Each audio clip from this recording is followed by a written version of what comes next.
when you cause harm to another, you heal 1 damage. It doesn't matter what type.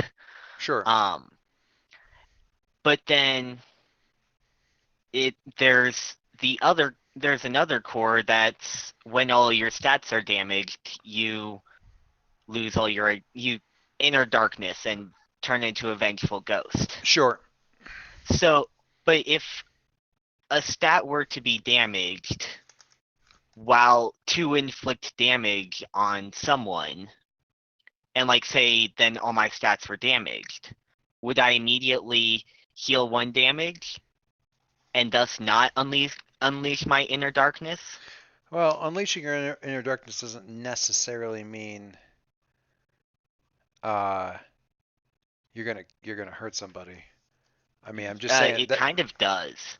You lose all your other agendas and gain the agenda of Darkness Reigns, which your curse consumes you, act with vengeance, and lash out in despair.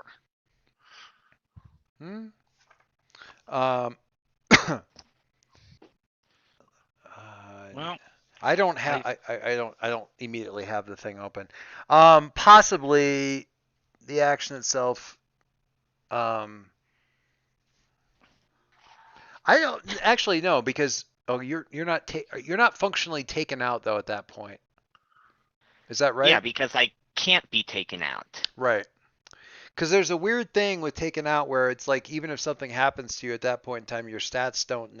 If all your stats are tapped, basically, um, there's a narrative period of time that has to pass, and things need to be like sort of squared away before your um, like we sort of fast forward and find out where we find you with one stat recovered kind of thing. From a narrative point of view, I think it's important to look at the fiction that the game's meant to represent.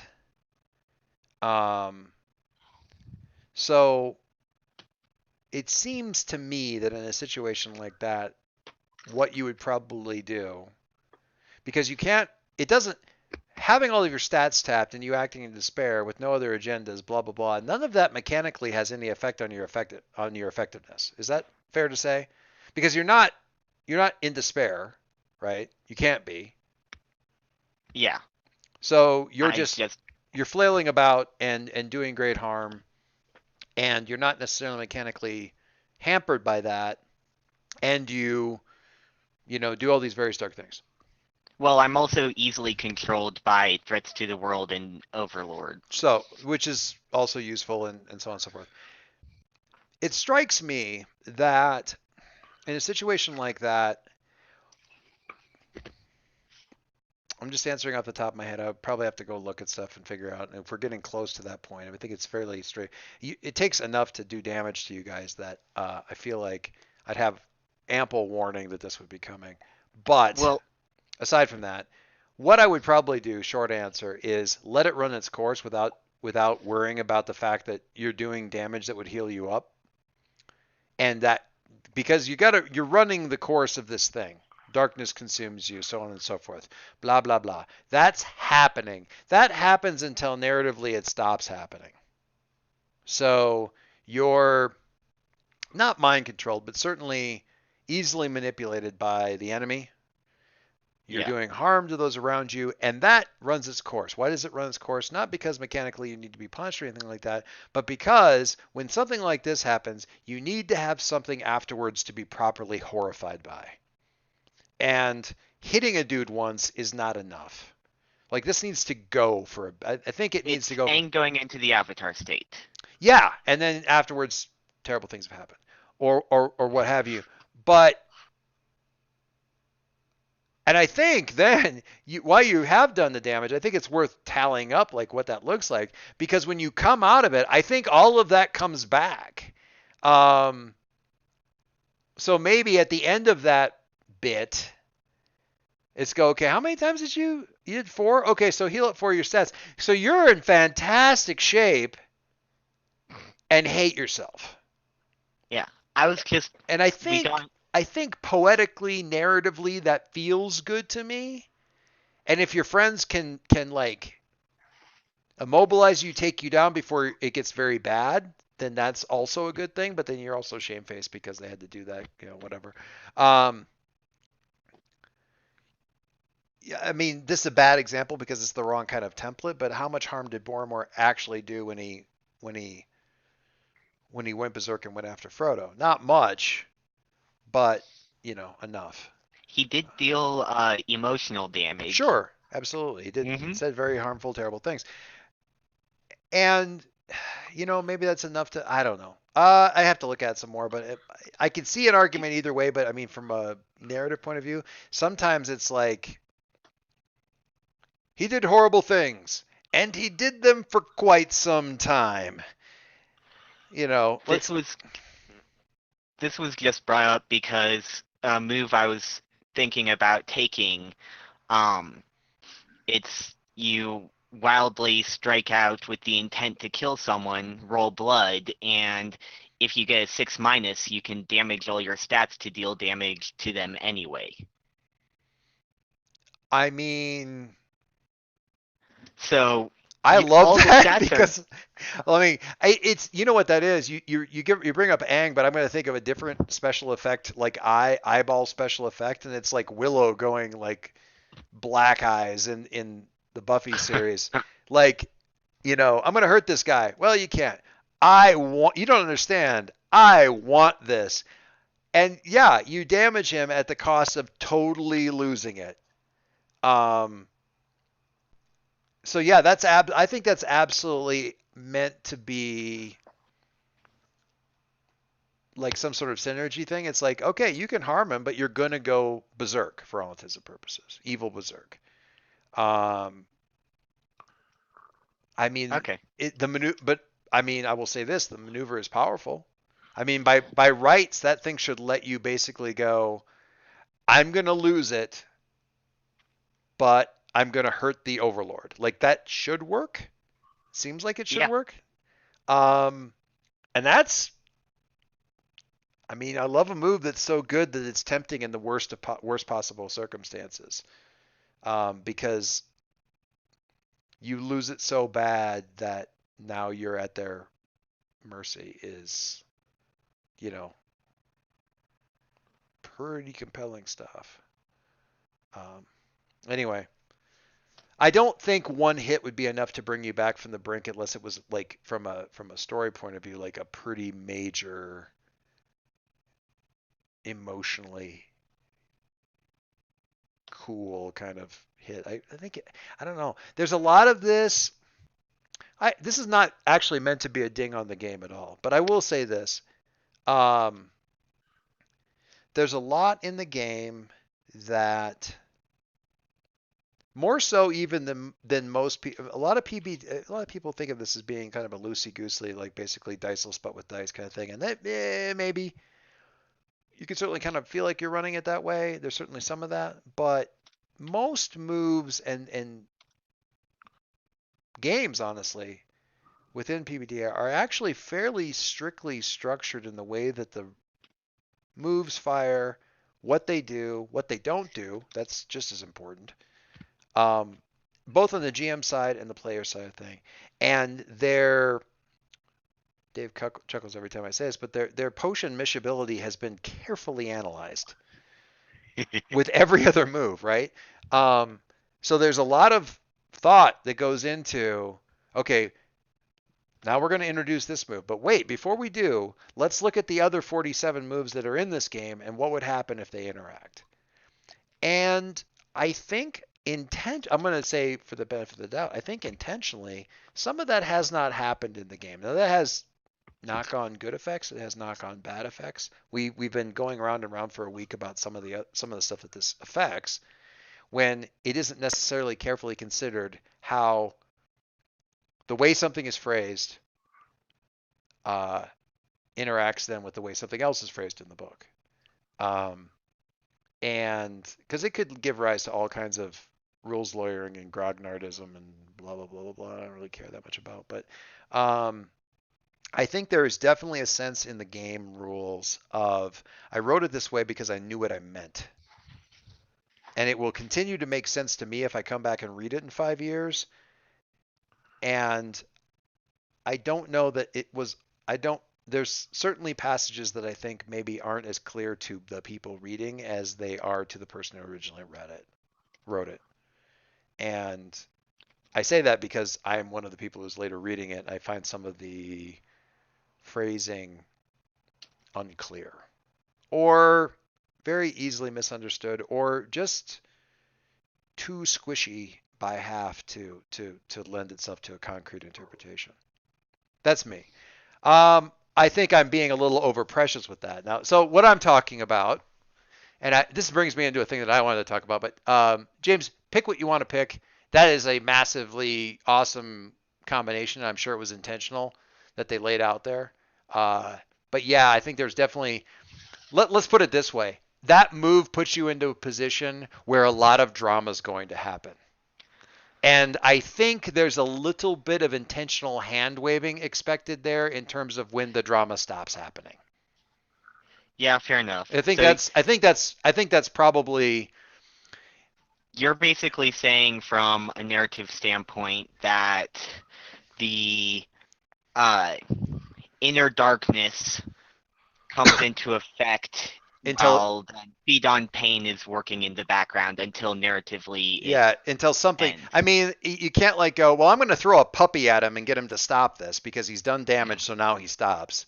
Um, or Viren steps in front of him because Viren knows he can take a hit, and he takes a hit, and breaks a weapon or something like that, and he's done damage, so he can stop now. It's got to have enough narrative punch to like finally expend the energy of that dark current, right? And if we know what that looks like, we know whether or not the thing has like that emotional weight of oh, that hurt. And if it doesn't, then we probably we run till it does, or that it's like I think that's so. I think there's a lot of that in this. I honestly feel like there's a lot of that in that game. It's like it we do the thing that reflects the genre that it's meant to reflect, even if not, you could read it a couple different ways. At least that's the way I'm gravitating towards a lot of like reading it one way versus another way, that kind of stuff. It's kind of like, okay, but probably what was intended, because I feel like there's a lot of, well, here's what I intended, even if my sloppy choice of words, it's kind of unkind to say it that way, but my choice of words left it open, and you could, you could argue it the other way too. We may be the only people who care that much about it. Like Bill put some of this stuff up on Reddit, and then like I think nobody said anything about any of it. Like nobody, like it's nothing but crickets. At least it was the last time I went and looked. Like so, everyone's like, maybe we're just putting. Let me put it this way: we are mature enough Yeah. that we are trying to balance it in game, and that's fine. Yeah, and I think that's very good. So to talk, Probably spend angsting over it. So yeah, exactly. So talking about this, I want to make sure I'm on the right kind of. Anyway, some of this has to do with. I'm going to keep using this phrase until I'm sick of using this phrase. The miscibility tables when it comes to the honor bound, which we have in the form of Siflae. And are you guys on the right tab? And several other basic moves. And we also went into a bit of a whole side thing about, well, at least I did, about basic moves, because there's some stuff that makes me a little grumpy about. Grumpy. It's just. I mean, I end up running a lot of PTBA in different ways, shapes or forms, and I've been ruined a little bit by masks, and then I always kind of wish there was this particular move that I'm used to having in mask that I don't have in some other game. And there's usually a reason why I don't have it. And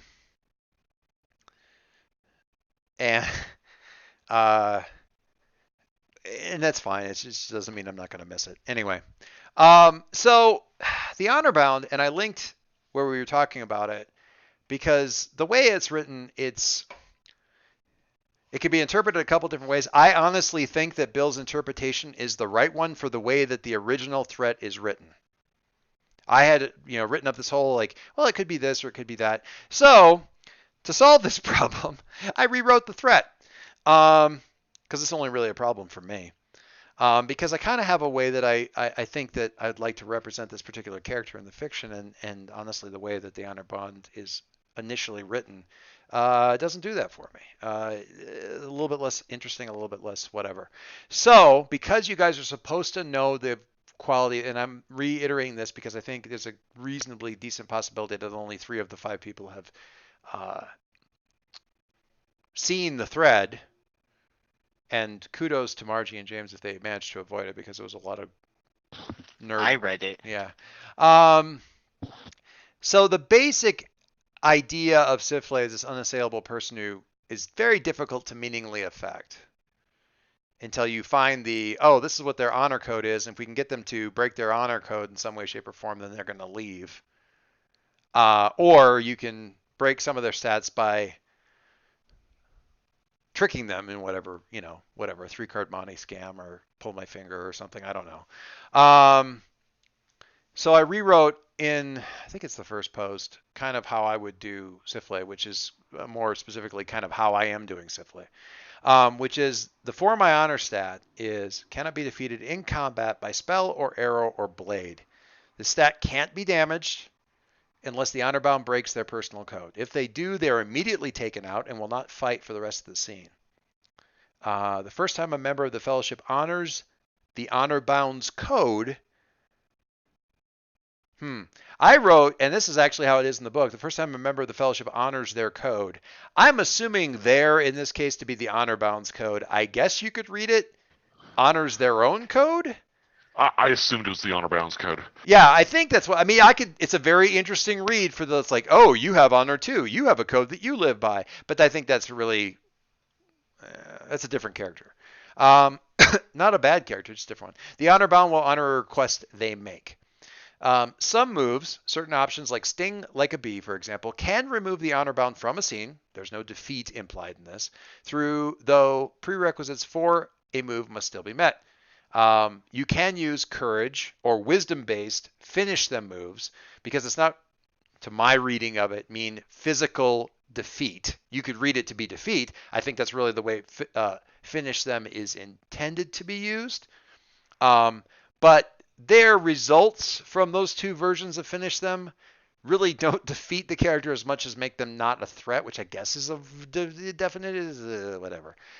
I don't feel in a situation where run away is a key component that having them leave is a success. Yes, it's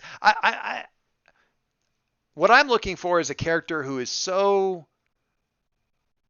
armored by their honor and skillful, aside from that they cannot be defeated in combat.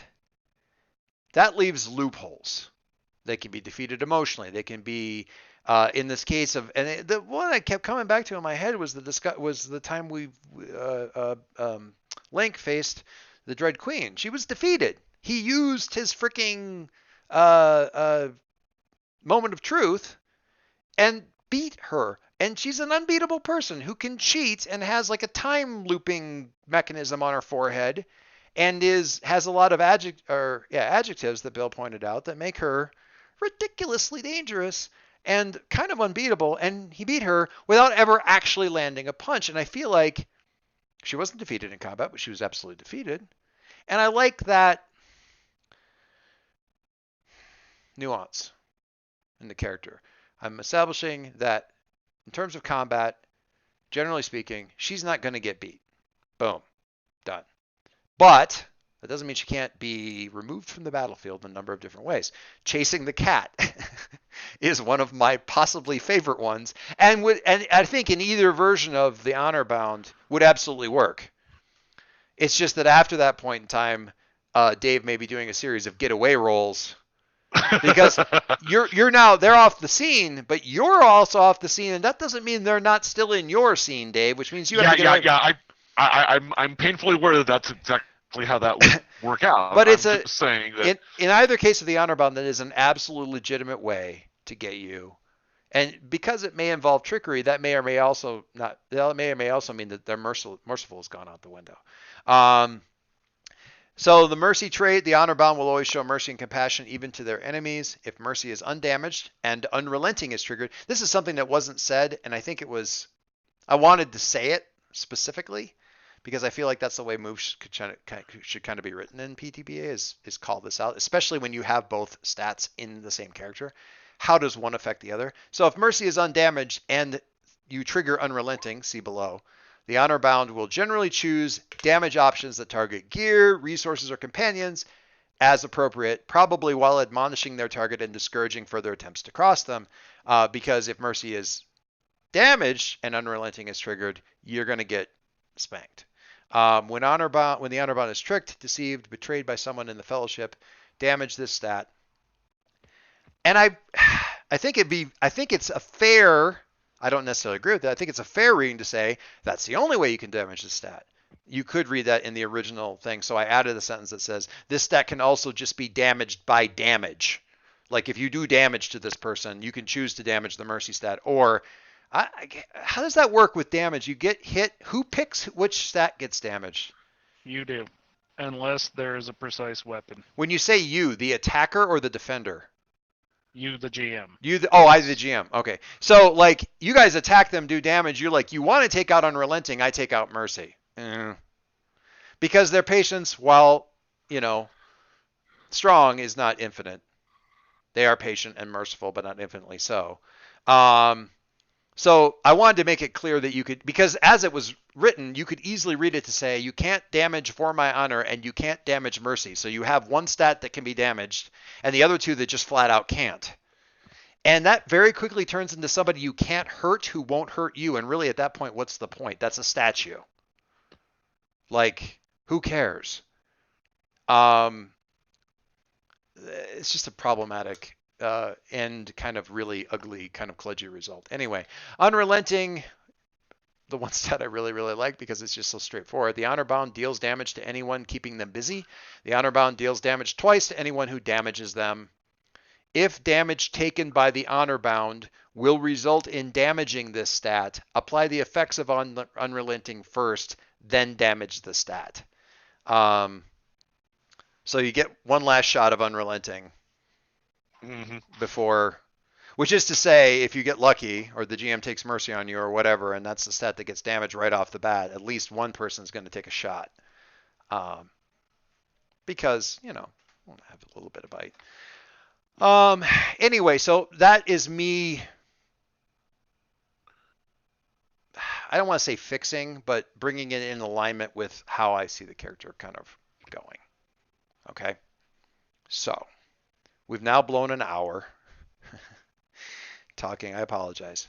There's a sense I kind of want to get this right. Whatever. Anyway, so to get back to where we were, and then in addition to this, Siflae is further complicated by being a threat to the world, which is kind of like there's a list of moves, and it's an interesting thing. Threat to the world is not a stat. It is a basic move that is possessed by generals of the Overlord and also occasionally other things. It's not a stat that can be, you can't hit someone hard enough to make them not a threat to the world. Which is interesting. The way it's grouped is weird because you would think it would be an attribute. It acts like an attribute, but it's not. So threat to the world also makes it so you can't approach them, like sort of physically come at them or something like that without taking a hit, a blow, or paying a price of some kind, whatever that happens to be. And there's a bunch of other moves that just generally don't work on them or need special circumstances to work, things like that. So what we have, I really want like an overhead view of this area here, but I'm not going to worry about it. What we have in the main chamber here is we have Siflae, we have Eki. I'm having trouble not saying Thank you. Edward every time, because Edward. because Mike ruined it. Immediately says Edward, and now I can't. Now he's Edward.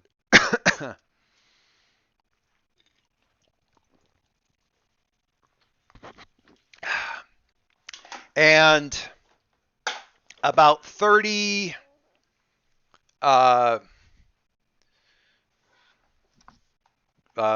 looters and whatnot also there, and the leader, who's a bit of a fast talker. I think I talked about that in the other thread.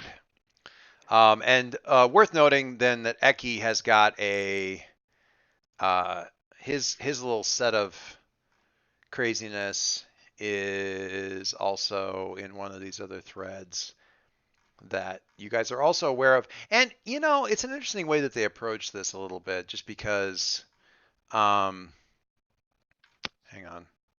Where's his thing? Oh, Mage Knight. Eki is the most skilled of all the harbingers, if not the most powerful. He's arrogant. Anyone who sings the praises of him can keep him busy, as if they got a +10 without rolling. Counterspell: the Mage Knight cannot be kept busy or damaged. I thought it was just kept busy. Wow. He cannot be kept busy or damaged by magic or ranged weapons.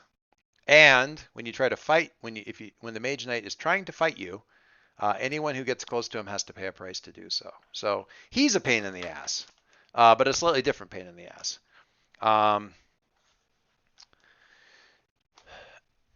And then the gang of looters attributes are surround them, loyal till the ain't, and they're a gang, which means they can attack everybody at once. And the gang thing can only be damaged by either dangerous or area attacks, which will turn them from a gang into a couple of groups first. They just keep shattering like black puddings. Well, actually, that depends. It kind of depends on what happens and stuff. But I was gonna say, if you finish them, then they don't. You jump straight to they dead. And they're led by a fast talker, which I really liked. The mixed metaphor a minute, who can damage your sense by talking at you for too long, and natural charm, they can keep you busy for free if your sense is damaged. So this is lovely little, minor bad guy, but annoying bad guy. So that's all that mess. Wynn is charging Siflae, having already taken damage to sense, to sort of pay the price to do so. Okay. The catling is, I think, sort of sidling up on Eki, or at least in his field of vision. I don't know that anything necessarily action-wise was taken. I have an intent, depending on how it all shakes out. As the balloon's going up, this is the move I'm going to take. Sure. And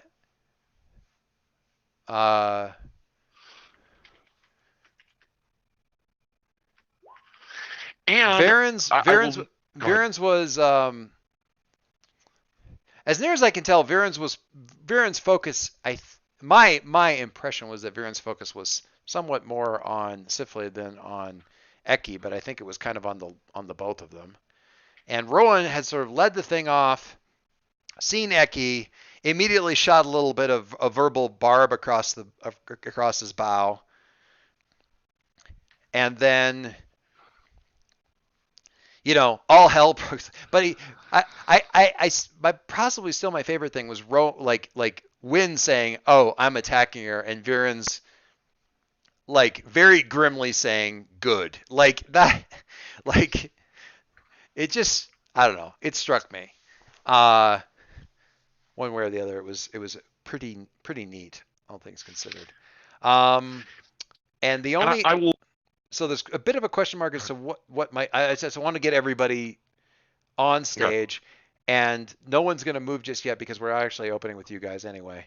And meanwhile, and Dave, say what you're going to say, but I want to jump right to my meanwhile over at. Well, I was going to say. Anne. Meanwhile, I think you had indicated that you wanted to kick things off with something with Anne and her gang of neighborhood. I'm setting all of this stuff up so I can then go back over to those guys.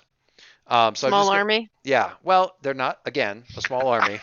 You keep trying for that. They ain't. They are neither army or big enough to be called small, which is weird, but you know what I mean. In any case,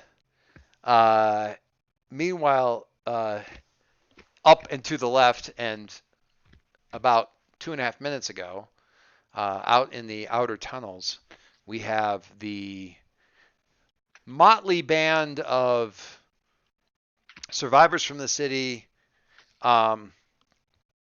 fleeing the place with you guys, in tow with you guys,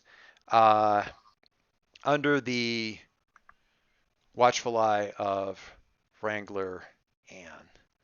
Notable NPCs. You've got the innkeeper, his wife,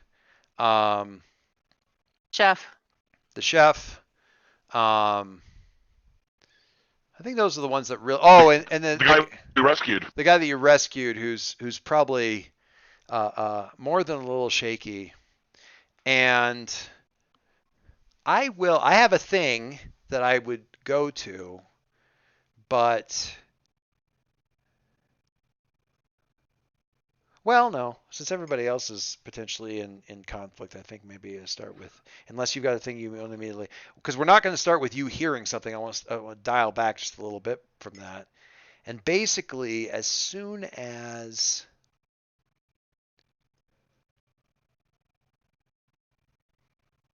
I'm going to say Viren's is out of real, like, conversational hearing range. That innkeeper, and it's with her husband in tow, but certainly the innkeeper approaches you and says, this is all very well and good, and certainly I can't fault your bravery, but lies have been told to us. Promises have been made, and they involve our kith and kin.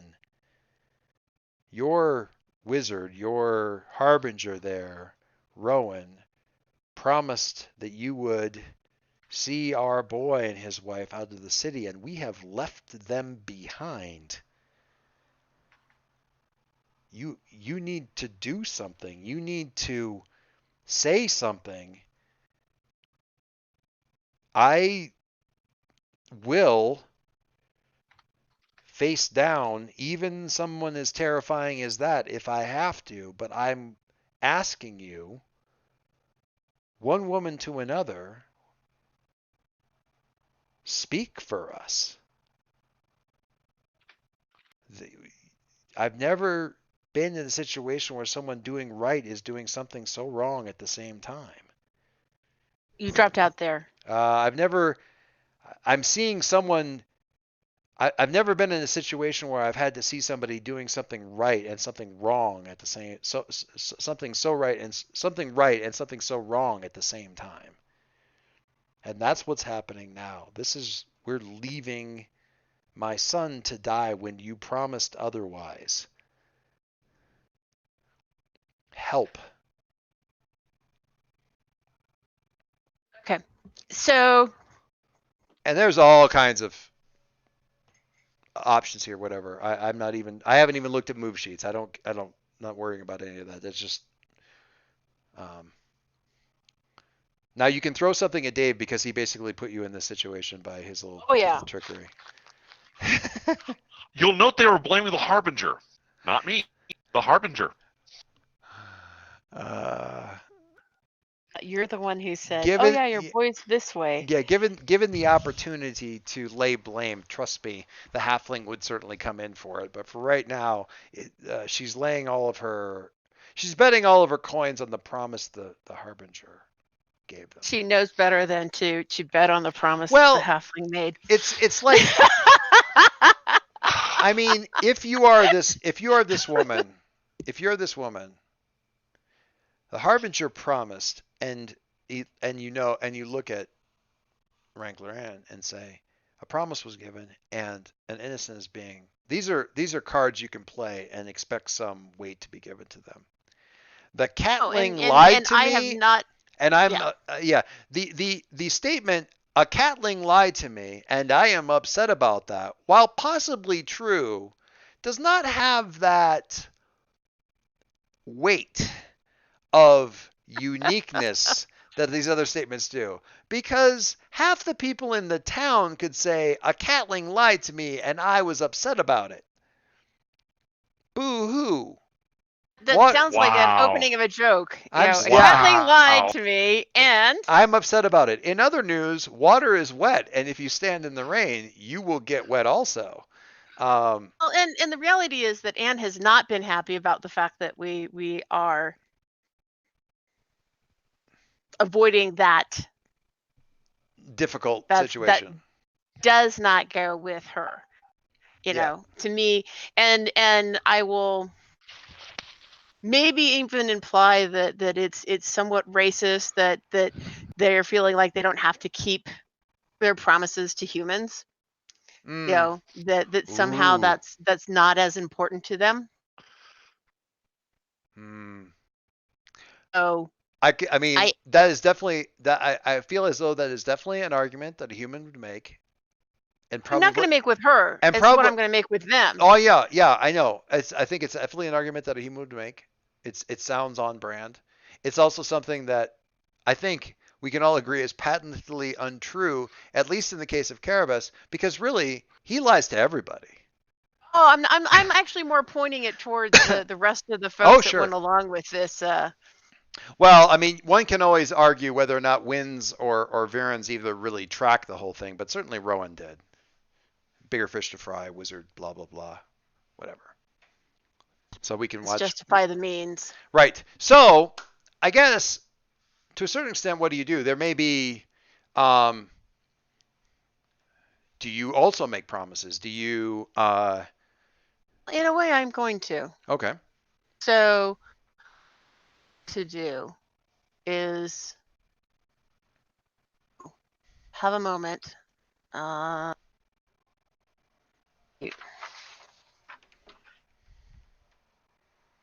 With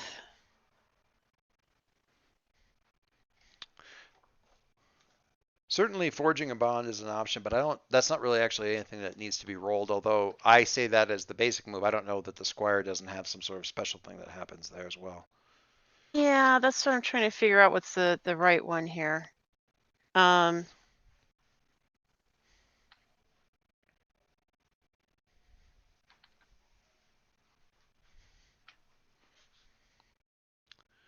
Basic moves. Basically, it's talk sense. Well, I mean, she's not. So when you okay, so it depends on what I build bonds. It depends on what you're trying to do. If you're trying to get her to trust you and believe that you're going to be her champion in this, then I think you're basically building bond. You don't need to talk sense. You're not trying to get them to do a specific. Okay. So it really does fill up more under my ability, my Swire core, which is fast friends. If I spend a scene with somebody, I can. Say that again. If you spend a scene with somebody, you can what?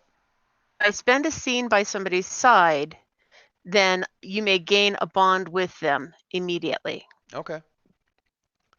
I do that if I speak softly with them. So basically, I'd like to create a bond with her, and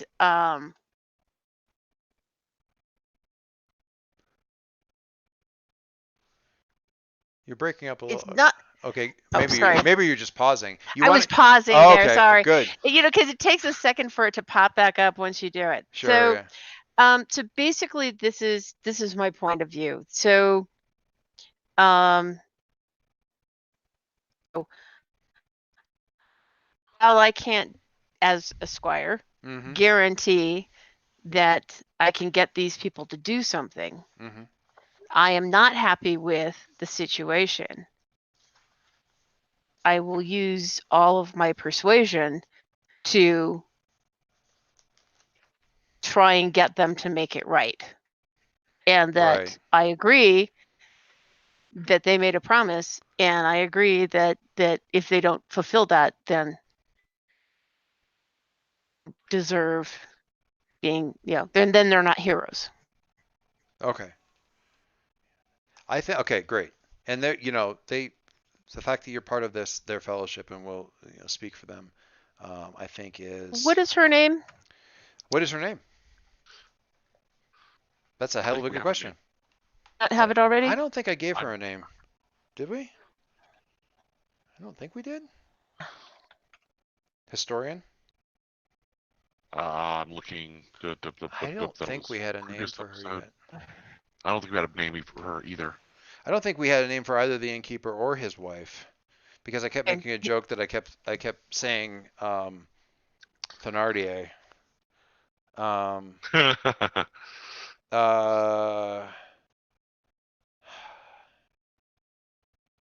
I was going to suggest Joan, for lack of a better one. It's simple, not Edward. It is simple. It is not Edward. I think. Humans have simple names. Yeah. Well, declarative.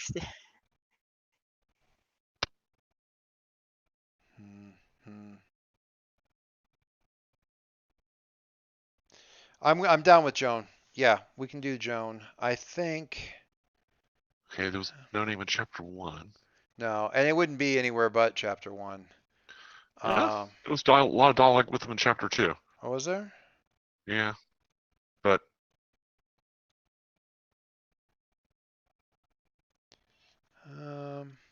Raja's run innkeeper wife. Innkeeper wife. Innkeeper wife. Yeah, it's just basically innkeeper and wife. Yeah, I'm gonna go with then Joan and.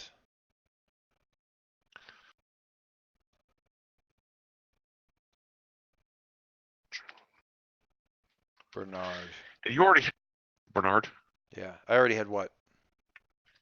No, I was going to tell Margie. I think Anne actually already put together a bond with the chef. Yep. I have one with the cook. She has who's one with named the Hax. Yeah. H-A-X. H-A-X. Yeah. Right. Hax was the cook. Gave him the secret to the all-day coffee. Yes, Joan, and the all-day coffee is actually all-month coffee if you do it right. Joan and Hex? Don't. Joan, Hax the cook, and the innkeeper's name is Bernard. But my bond is with Joan then? You have a bond with both, because this has to do with their kid. I'm going to give you a bond with both both Joan and Bernard. Okay. And I realize you can go. Is? I'm letting you roll that down, but I think it's something along the lines of. What I wrote down is Joan is relying on me to have Rowan fulfill his promise. Right. And Bernard sees you as a common person's champion.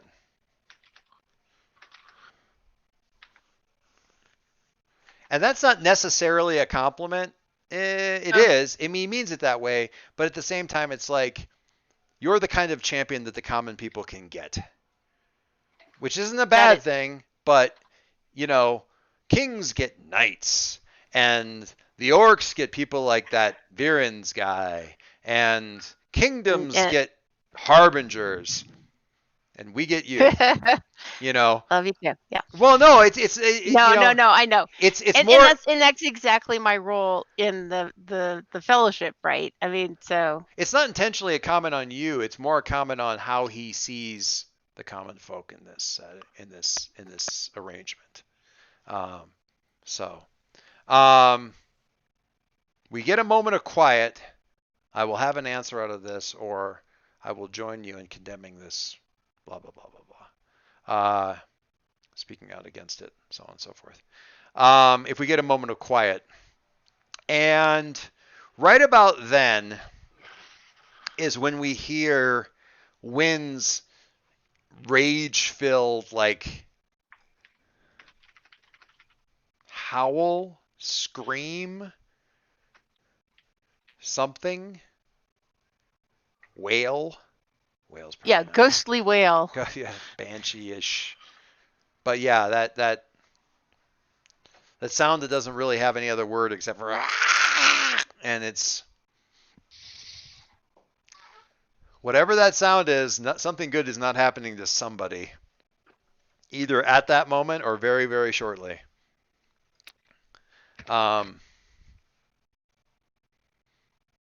Okay. So, having said and done that, then I will say to Anne, then what do you do, knowing that something is going down there? Stay here. I'll be right back, or they're going to need our help. Come with me, or. I think what I'm going to do is have it a little bit more open-ended, Mm-hmm. and I'm not going to ask them to stay, but I'm going to tell them that I have to go check that out.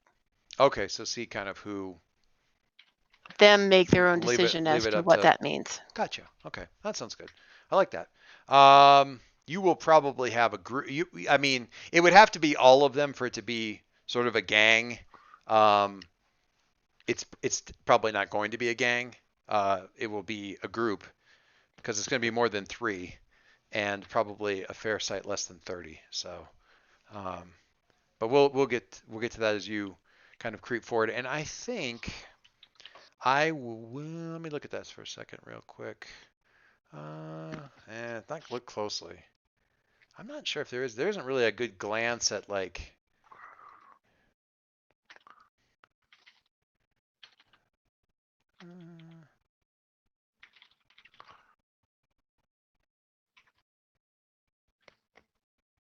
I'm gonna leave this open for now because look closely is really more about like careful. It's not like a at a glance assessment of the situation kind of a thing. I think there are people who have stuff like that. Okay, so what I'm likely to leave the door open for initially for you, and is like possibly an overcome on the behalf of somebody, something bad happening. Yeah, and I have because I have a skill that's it's dangerous to go alone, which allows me to have watch someone's back. Oh, cool. Can you? Well, leave it, but actually, I'm just gonna glance at it real quick so I can see. I think I'm right at the Squire stuff. Oh, there we go. If you watch over someone's back and keep your eyes peeled, you can roll to overcome any harm against them with sensitive. Nice, love it. Who then? I'm just gonna put this out there. Out of this bunch of ne'er do wells, I'm sorry, heroes. Who specifically is in your mind as you run forward to kind of whose back are you watching specifically? Let's. Actually, it's Owen because of my bond with him. Which one? You broke up for a sec. Rowan. Rowan. All right, thank you. Gotcha. Because my bond with him is I'm afraid of losing him. Ah, okay, cool. So I trust Win no matter what. So if she's got this, she's got this. Right. Okay. I'm not worried. Sorry, I'm not sweetheart. I'm not worried because Anne has my back when things get tough out there. I'm sure of it. Yeah. Okay. That sure. The reason I had to have you keep repeating it is because every time you said Rowan, the first syllable cut out, so I kept catching win. But I also caught that there was some other syllable. I was like, wait, okay. Rowan. I kept on hearing it as Owen. Oh yeah, see, I kind of got that too, and I was like, there's no such. Right, it's not my fault that you guys have names that are a little bit too similar. Usually we spot that, sooner or various games, but this one's a little bit different.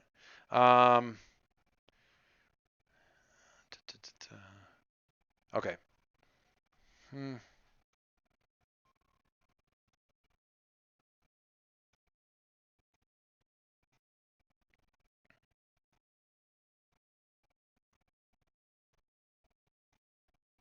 Okay. So, to pick up where we left off, I had the Siflae had spoken and sort of forced Win to relive the misery of the truth of their bond, Win's bond with the Overlord, which is that the Overlord destroyed my people. words to the effect of, they're gone. Nothing can be done to save them. Your role as a protector is meaningless and pointless. Let it go, move on, find another purpose, or just pass away. Kind of. Wynn did not respond to that well. The move itself is twist the knife. You can force them to relieve the pain. They either have to pay a price, stand down, and get out of the way, or attack you right now. Wynn went with the attack you right now. Their threat to the world ended up paying a price anyway. There's a bit here that was still lingering, which is that I also make a cut against them.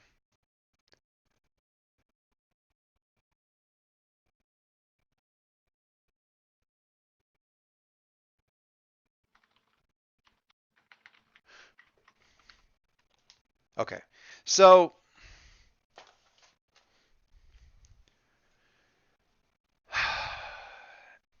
and I need to look at Wynn's character sheet on this a little bit, but when you don't have the option to roll finish them, you don't have the advantage that you need. Now we could, kind of breaking this down,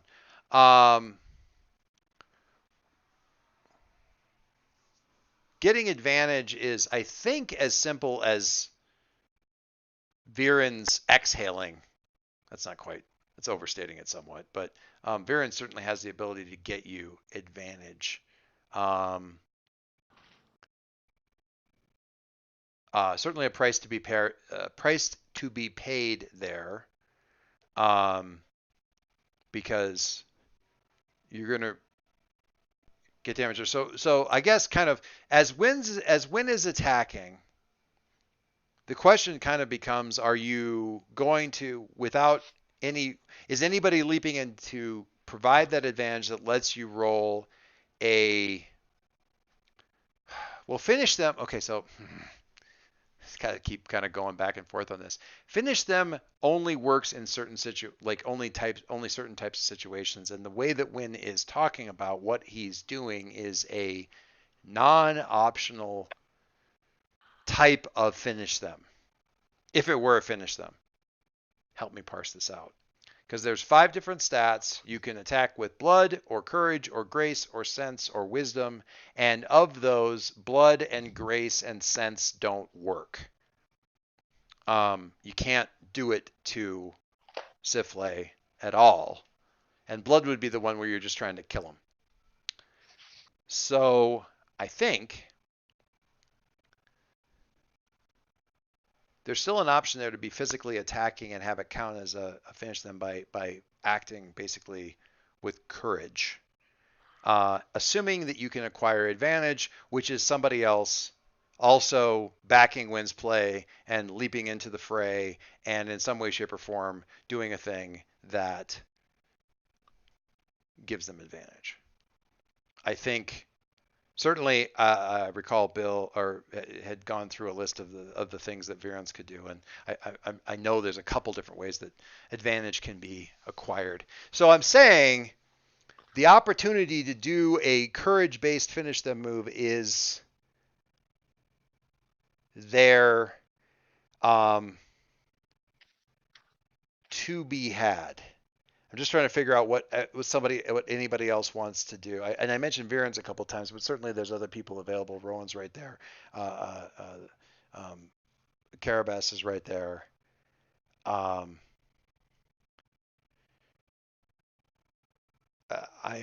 There's so many different thoughts banging around in my head right now that I'm just having trouble even getting them all out. But I mean, Viren's is obviously a finely tuned, incredibly dangerous warrior and would hardly be caught flat-footed if Wynn's leapt into the fray at this point, especially since the two have a bond. Rowan was both ready and in fact sounded almost eager and grimly pleased that Wynn was engaging, so could certainly be somebody who would have some way of or want to leap in there and help. And it could be more than one. It might be all of you guys leaping in there to act and assist and back your person's play, which is all kinds of difficult stuff going on. So speak up. I would like to is a great way to start this, or I was thinking of, or anything. What all is happening as Win is charging in? I will only mention that from a mechanical point of view, I still have sort of a hard cut to make against Win aside from all the other stuff that's happened before we get to whatever else is going on. But that could happen as a result of any part of this. I may be giving you another hard cut depending on how this goes. Right. I mean, there's all kinds of. Are you? Let me make this clear for Win. Are you basically? You're with the sword, basically trying to cut this person down. That's the point. Is that essentially the point, or what you're? Yeah. You want essentially. to? Okay. And I want to hurt them. All other things being equal, and nobody does anything, I am instead having you roll a keep them busy. You're taking a hard cut from the end of Twist the Knife, and you are also taking paying some sort of cost, or you're taking some sort of damage, air quotes damage, because she's still merciful at this point, for trying to keep them busy. And then you're also rolling keep them busy. That's what happens if nobody does anything. I'm sorry, did you count the threat to the world? He already paid the threat to the world. Okay, he already paid that. Okay. By taking damage to his sense, which Please absolutely stop trying to make me take damage. Yeah. So Win took sense damage by poetically speaking, it totally worked. Like he took leave of his senses. He just senses out the window and he attacked. Hey, James. Yeah. Did you take that new move you were talking about? I did. Here, let me. Would you probably like to do that instead of like keeping him busy? Here it is. Alright, just put it into the chat. I mean. Good. Yeah, I'd be totally good doing that. Though, if someone else wanted to jump in, that's fine. It will create a bit of a second enemy or a third enemy here.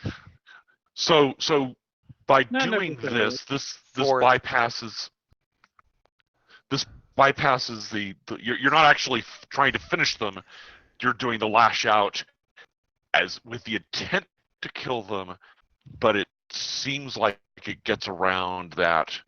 Well, they can't be defeated, or that they can't be damaged. Well, here's the thing: they cannot be. While that's so, lash out. This is where we get into the immovable object and the unrelenting force, right? When you wildly strike out this is lash out. When you wildly strike out with the intent to kill them, roll blood. On a 7+ you may pay the price to deal damage to them. That can still happen. Mm-hmm. You can do damage to her. On a 10+, you also deal damage. What? You pay a price. On a 10+, you also deal damage. That's weirdly written. Weird. It's weirdly written. You may pay a price to deal damage with them. On a 10+, you deal damage to them without having to pay a price. On a 6-, opportunities to deal damage to them. Yeah.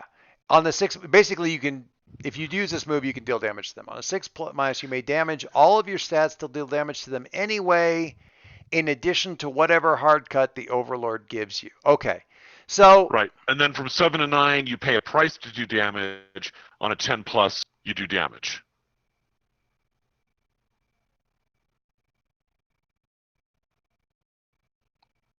Yeah. Yes. Say that again, Dave. So in other words, on a 6, you can do damage. You basically, this move lets you do damage. Mm-hmm.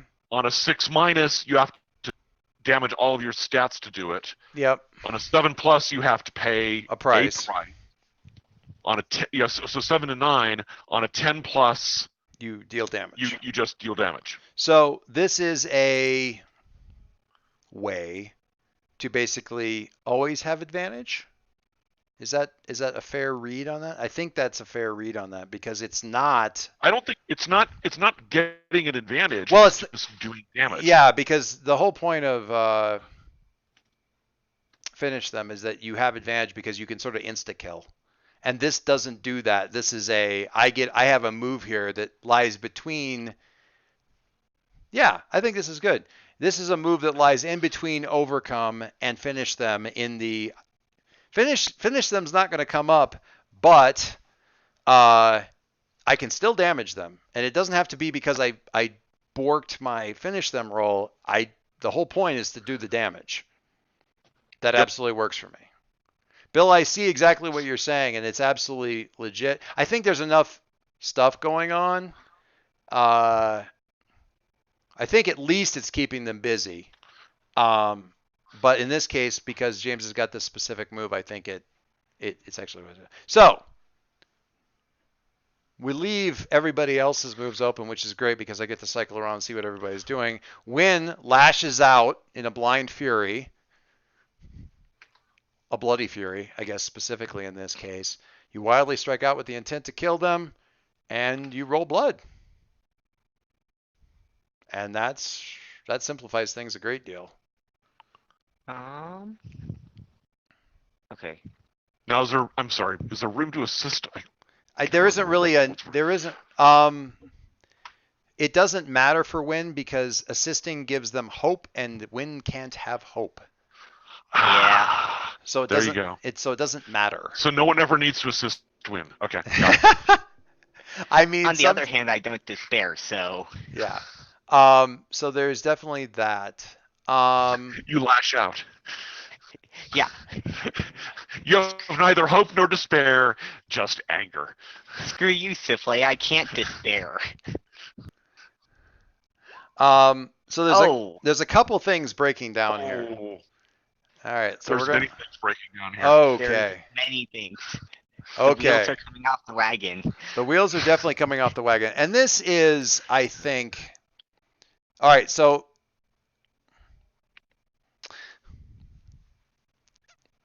I'm because I am shameless. I'm going to steal directly from some of the stuff that says. So when you charge in wildly striking at Siflae, who adopts the flawless, the statuesque, the perfect, as depicted in Protector's performance. And actually, it's an interesting insight for Varen's probably sees it most clearly, but Carabas is not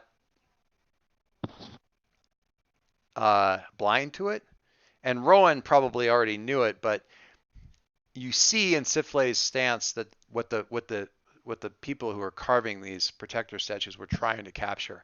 Every one of those poses is part of their skill, of the talent of these protectors. Every one of these weird little like highly stylized arms across the chest kind of things is the dragon dance. Yeah, it's all a part of what you see here. Yeah, I love that. At that moment, they are the honor guard and you are the barbarian at the gate. You are cut before you reach them. Really, honestly, before she should be able to reach you. You barely see it happen. It's a point cut, a lunge kind of tearing at a shoulder and the epaulette, being kind of flicked away almost, biting into something that shouldn't be really able to be bit into at this point. That is the remains of the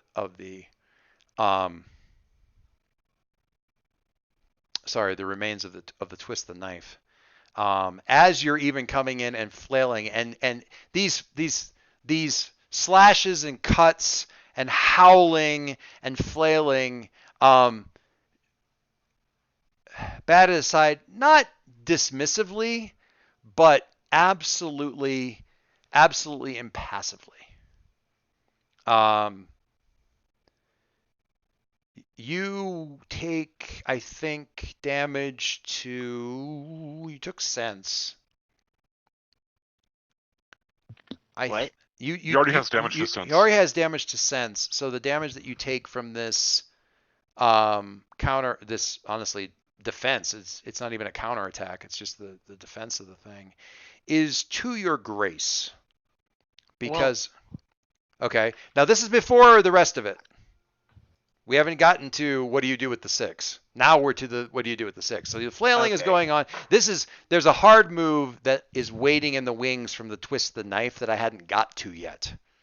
Okay. So in this case, it's damage. I'm going with one of the basic moves, making a hard move, which is the basic move is they're going to cut you. What do you do? Hard move is they cut you, take damage.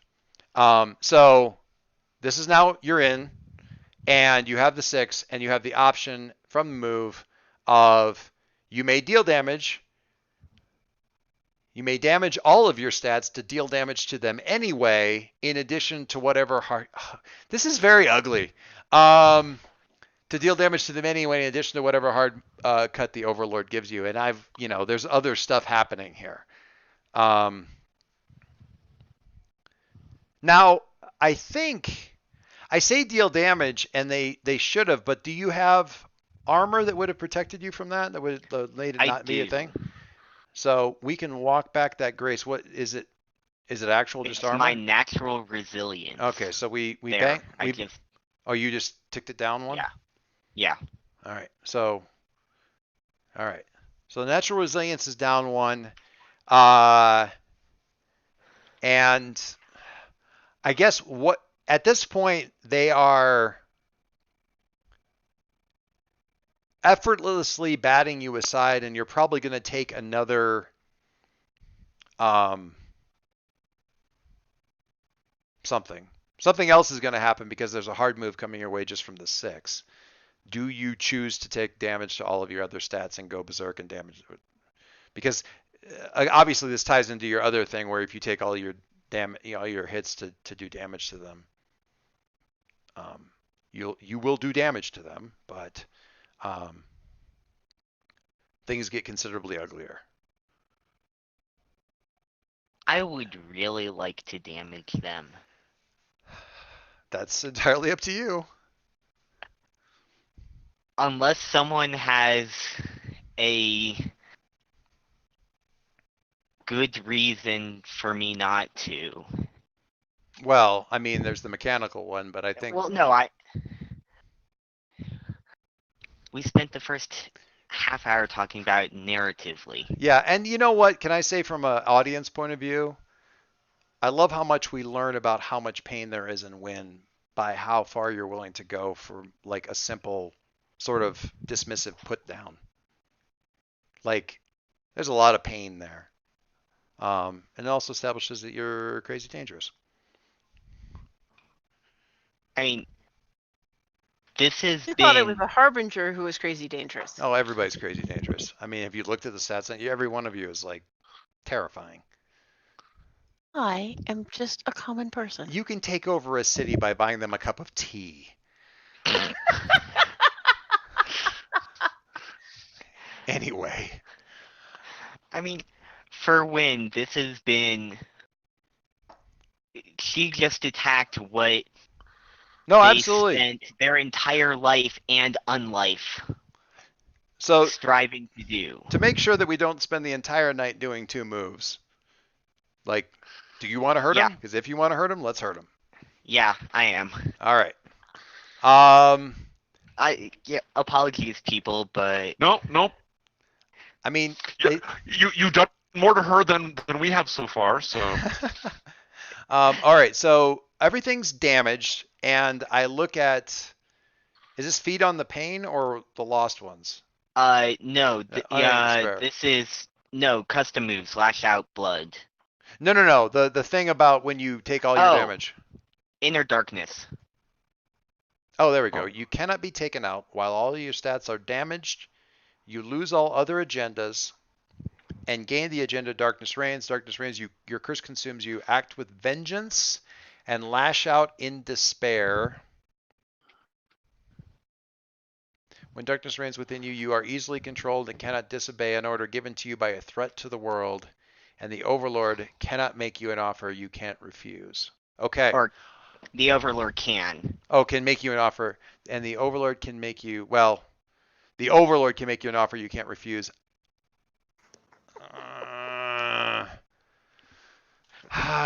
threat to the world giving you orders, I think, but the Overlord's not here, and I'm not.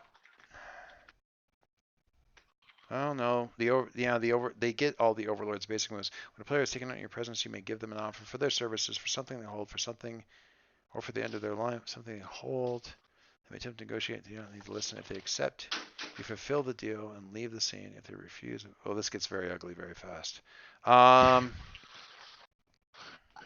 That could be the title of this episode. Very ugly, very Yeah. fast. All right. Breaking this down into bits and pieces as we go. Wind goes in there.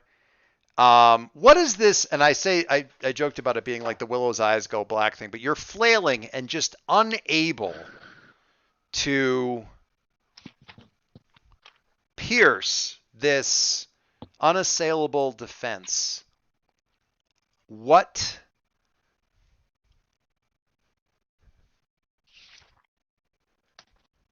do you say or do, and it could be say, that causes them to give you an opening? It may even be that the opening that they give you is intentional.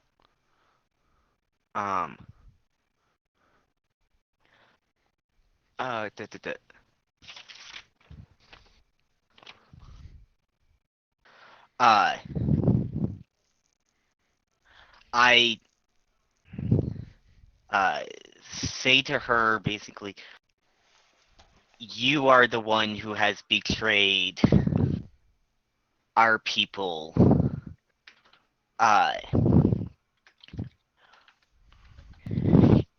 You have forsaken your oath. And And you have no honor. yeah. Okay. All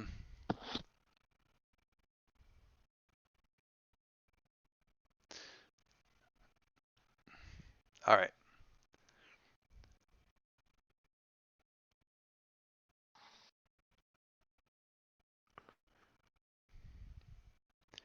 At those words, Siflae doesn't exactly stiffen, but rises up, like kind of like assumes their full stature for a second.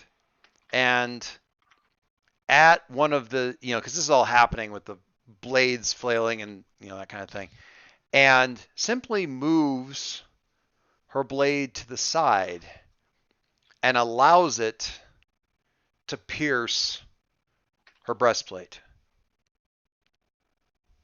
Standing there, not really reacting to much of anything. I mean, there's maybe a bit of a grunt.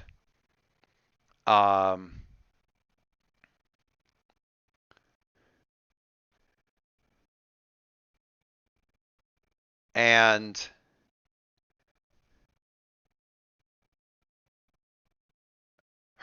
the full weight of her regard falls on you, and she utters the first and the core oath of the protectors, upon which all the rest of it was built. Was it the Tower of Clouds? The Tower of something?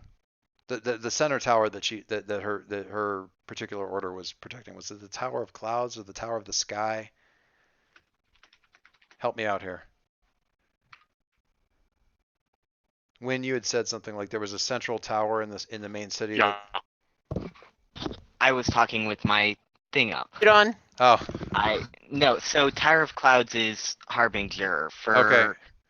Ours is the Tower of Kilos. The Tower of Kilos. Okay.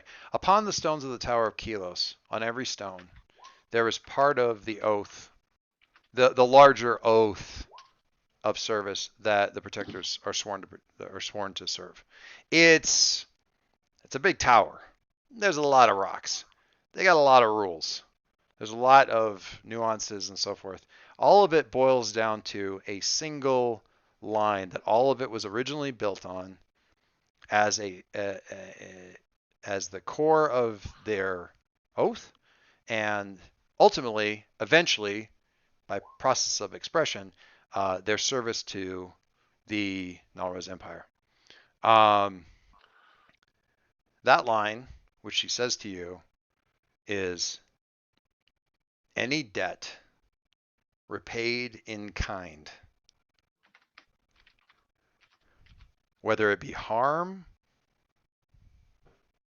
or help. The extra little bit that she throws in there is probably not even part of it. The truest, simplest core of the original oath is any debt repaid in kind. She just let you hurt her, and now you owe her. That same pain visited elsewhere. Would that be a bond? Oh. Quite possibly, but I don't want to yet. Probably yes. Take a look at the bond move. We'll probably swing back on that in just a hot second.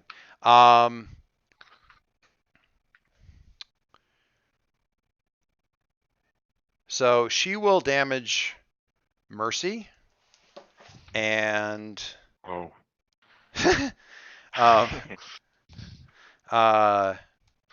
and I feel like an offer you can't refuse is almost kind of redundant to some of the stuff in this Unending Despair, or not Unending Despair, the Inner Darkness. Ending control cannot display an order given you by threat to the world. The Overlord cannot make you an offer you can't refuse. Can make you an offer you can't refuse. I don't think, because your gear is literally your natural resilience in your sword. Is that right? Yeah. I mean, yeah, I don't have any need for that. I don't have a desire for offer you can't refuse.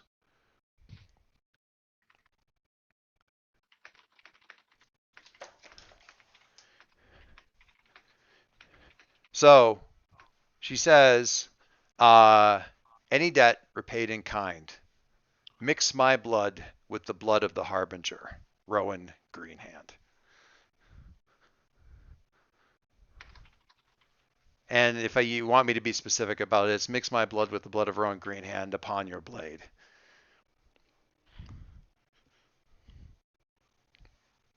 And this goes back to the whole threat to the world can give you an aura because she's technically a threat to the world.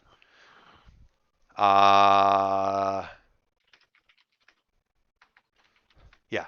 And I think, I mean, unless you have a better idea for the way the world looks, I mean, I don't know what the world looks to you looks like to you normally, but to me, I feel like when all your stats are hit like this, and you what would be otherwise taken out or completely in despair or anything like that, for me, I feel like all you're really, it's almost like Ring of Vision from the Lord of the Rings movies.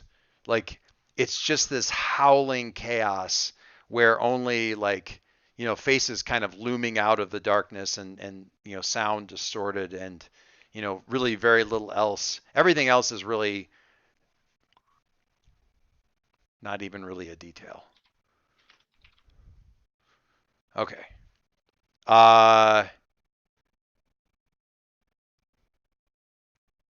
Before I figure out, all that other kind of bit, so is this like more of a slow thing where you draw the blade out and turn? Because everyone hears her say this. Or is it you like pause for a hot second and then immediately go anime ninja leap straight at Rowan? How terrifying are you? Well, I think it's more I suddenly show up. Oh. It because one of my advantages is I can move very fast and may even be able to teleport. So almost that kind of. So I just suddenly appear. I think we all know the visual effect on TV, right? Yeah, exactly. In Rowan's blind side as he's turning. The almost the anime dark elf thing where they kind of zzz, and then they zzz back over next to somebody else and it's all okay. All right, great. All right. That's happening. Virens, what do you do? He went in flailing, blah, blah, blah, blah, blah, stab. Now you owe me. Go kill Rowan. That specifically not what she said. Mix my blood with hers. Because they're very, very specific about this oath. Repaid in kind. You didn't kill her, so you don't have to kill Rowan. Just gotta hurt him. Anyway. And I thought... I've been banging my head against the wall for a week on this stupid oath, and I needed something that was profound and still loopholeable to trap her in. And this was the best thing I came up with, so hopefully it's good enough for you guys. I did my best. Anyway, Virens. What do you got for us? I actually am much more interested in seeing what Rowan does about this. Okay, if you want to wait for this, that is absolutely cool. Now, what does that look like for you? Are you, because this is happening in Warrior time, like it's in, like you have time to see this happen. Yeah, but I also have time to see the fact that we got this like super hot mage knight over here and like fucking 30 dudes with crossbows or however many there are. Everything about this, So, yeah, everything about this is ugly, yeah, for sure. Yeah, so I just feel like Virens has got a lot more going on than just her. Yep. Yeah, I didn't necessarily think that it meant that you were going to go after Siflae. I just was curious what you're doing. But if you're giving it a hot second to see how Rowan's going to handle this before you go kind of nod to yourself and go, okay, well, I'm going to take care of this other problem. It's almost 9 o'clock. I'd actually like to see, this, see where this goes before interrupting it. Sure. Okay. Rowan, go for it. Yeah. So What do you got? I have Wen at my back, going to stab me. Is it at your back? Are you not facing Siflae? Well, I was more worried about the Eki or the troops? the banditry. The banditry? But Okay. at the same time, Wen also said my blind side, so That was just the thing I was imagining. No, but that absolutely makes sense. That is the narrative space. I feel as though I would be remiss. Okay. So the question I'm going to ask this is what Margie, does Anne have an ability at some range, because she can't just teleport down here, but does Anne have the ability at some range to, in some way, shape, or form, defend Rowan from this? From, say, I have a way to defend like me, but up, like from up here, like up by the stairs or something like that, like up in this area. I don't know what her loadout looks like or anything like that, so. I'm Well, not saying you have to do it. I want to give you the opportunity to I mean, say. that was my intent. Yes. I'm just Do you trying have to a figure bond out. with Win? I do. Okay. I was gonna say that there's it's kind of the reverse. So I have it like if he's near me and goes someplace, I can be there with him, but not the opposite. Like get to where they are no matter what. That's a different Yeah. kind of a thing. So You might have the opportunity to leap to their defense. I wanted to give you right of first refusal. the only other thing I actually have a good thing also. If we can figure out how it would fit with the story, which is a friend in need.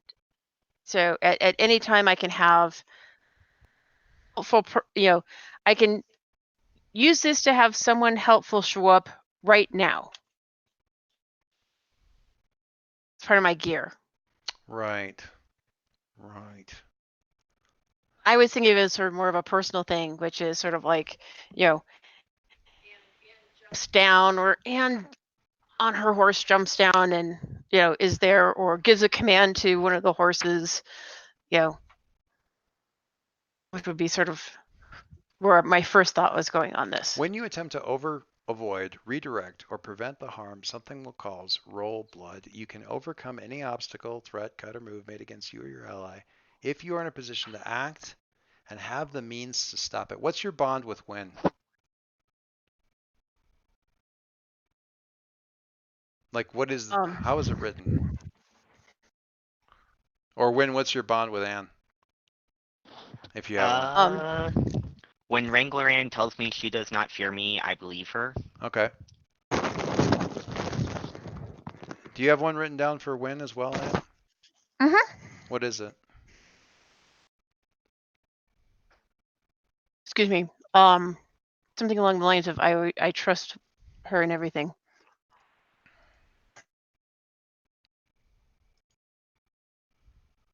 I know I can trust Win no matter what. Which is why my vision is somehow putting myself between and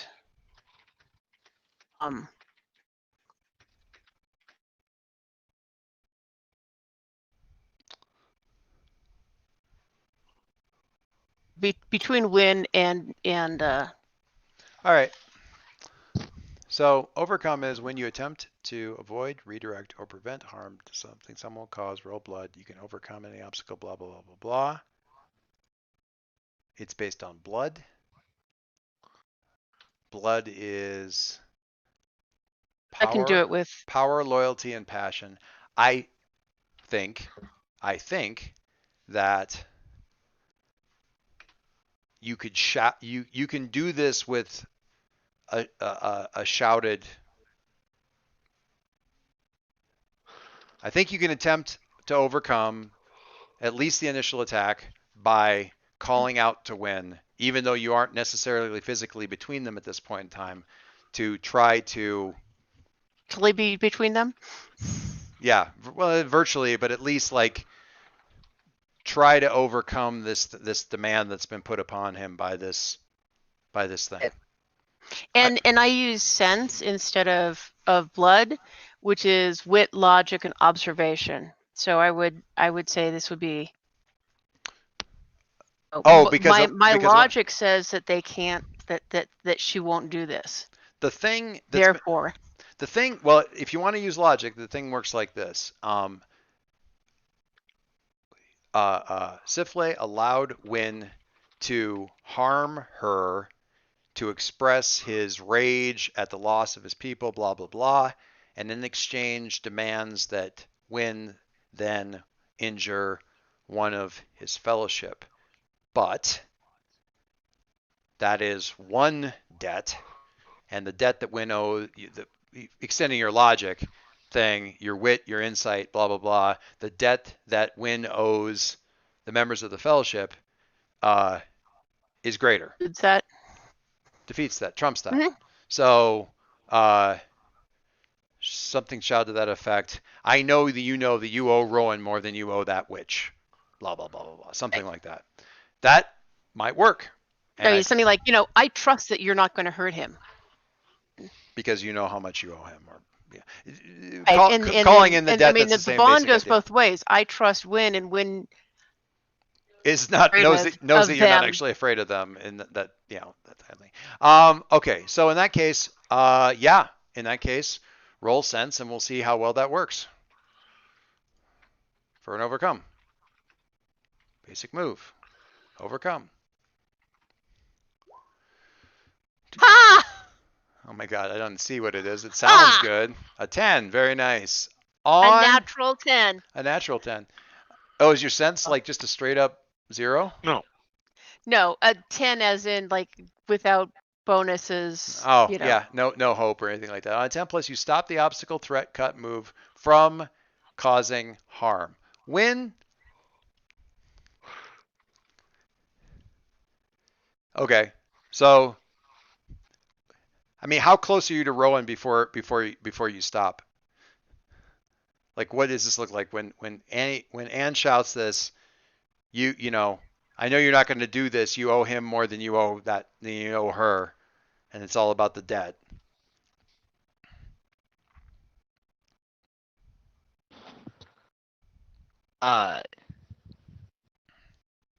What? How? Like I'm picturing like the blade stopping. Is it practically laying against his back or? Yeah. It's Does he have a new haircut? it's inches away from his. Yeah. Okay. All right.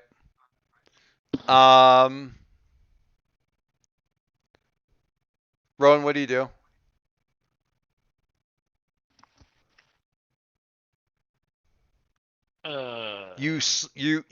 It takes a blink, but you figure out what you kind of, and I don't want to say the threat is still there. Wynn is still vibrating with rage, despair. Something bad's going to happen there, but at least it isn't necessarily you losing a limb. So, what do you do?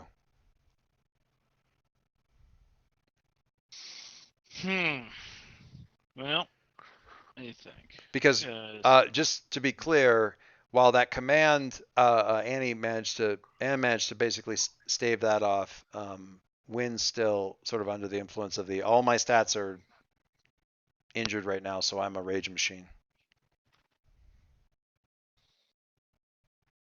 Well, one of their stats would have healed. No, they didn't do any damage.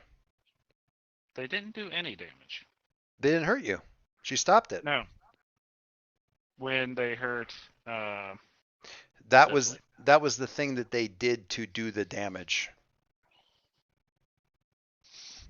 That definitely isn't going to heal because he took all those hits to hurt Siflae. Right. But then one of their moves is whenever they cause damage, they heal. Yeah, we had a very long discussion about this about a half an hour ago. But I'm pretty sure that taking all of their damage so that they can hurt somebody, the damage that taking all their damage to cause is not going to be the thing that then makes them heal back up again and not go berserker rage beast. All right. Well, I mean until after narratively. I mean I just think they would have to hurt something else, like that would, I don't know. I didn't realize that's what you guys were originally talking about, but that seems I don't know, super loopholey to me. I don't. Anyway. So. Anyway.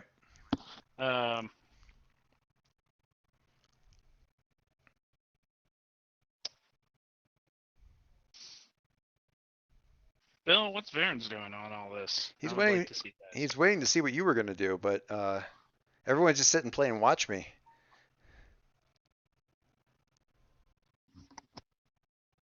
It's looking for a good idea. I mostly wanted to keep I know what the I'm doing. resolution of this to the participants involved. Okay.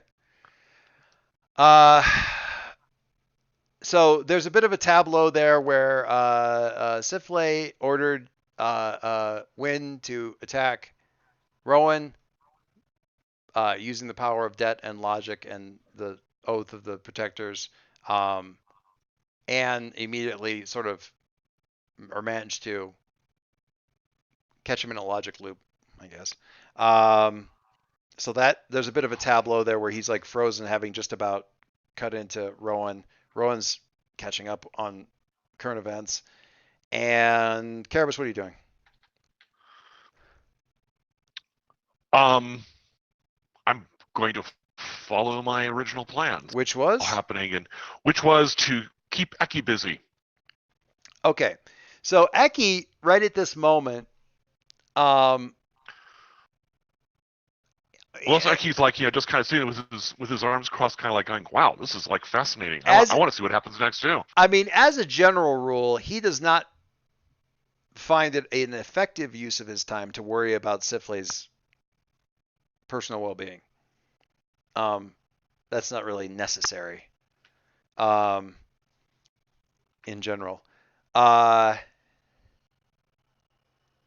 So he's not especially worried about that.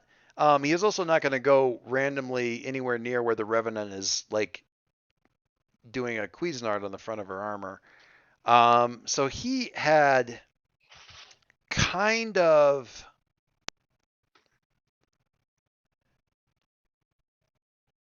He'd step back a pace. Well, okay, I'll get you on the map here a bit. I'll draw a little freehand. So where Siflae might have been like right around here somewhere, with Wynn engaging from this direction, and Eki had been kind of over here. He kind of stepped back up onto the dais a bit, and because you guys had kind of been over in this general area, and he'd step back there, and I'm assuming since you were keeping an eye on that, you kind of moved over a bit. And I'm going to say he's fiddling with stuff. He's probably pulling out. He's got like I don't want to say belt pouch because that's the wrong kind of. It's a hard leather kind of, almost a hard leather kind of box with a flap on it, kind of a deal that would go on your belt. The kind of thing that somebody would put if it were a hard. Imagine a hard leather like cell phone case, kind of. That goes on the belt and covers it. Back in the day when Palm Pilots and Blackberries were more of a thing, something like that, but bigger, kind of mental thing. And he's kind of popping the clasp on that and dipping out a flat. Hang on. I think. Yeah, this is the right kind of image I'm thinking of here. I don't want to have it in it. There we go. Oh, that's perfect. A crystal in a emerald cut that's probably 3 by 2 by 1 inches. Maybe 4 by 2 by 1. Good Lord, where did I? Oh, right here. So basic idea there. I say emerald cut, it's pretty much exactly what you think about. And I'm even kind of attached to that color. Maybe a little bit longer than that, but basically quite blocky, honestly. No idea what it's good for, what he's up to with it, or anything like that. It's softly glowing, so it's not a paperweight. And he's probably going to do something magical with it because, well, he's a harbinger. That's what they tend to do with stuff. So, what do you do?